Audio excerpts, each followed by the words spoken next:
কালকে বাড়া কি হয়েছে, কালকে অনেক গরম লাগছিল, তো ঘামাচি বেরিয়ে গেছিল। তো ঘামাচি মারার জন্য আমি একটা নাইসিল পাউডার নিয়ে এলাম। তো কালকে বাড়া বাড়িতে ভাঙনাও এসেছিলো, ঠিক আছে।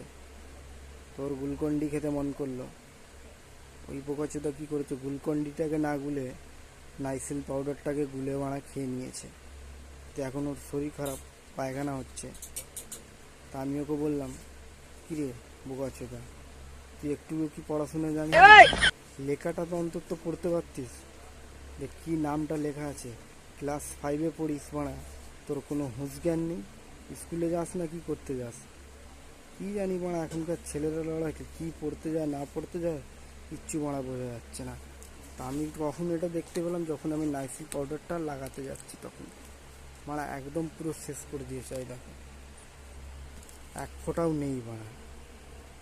কেলাতে মন করলো কিন্তু কেলালাম না, কিন্তু দিদিকে বলে দিলাম, ওকে তুই ফালতু পড়াচ্ছিস, বেকার তোর পয়সাটা বাড়া বরবাদ হচ্ছে, ওর পেছনে নিজের পয়সাটাকে বরবাদ করিস না, ওকে কেলিয়ে কোথাও বাড়া কাজে লাগিয়ে দে, সব থেকে ভালো হবে এটাই।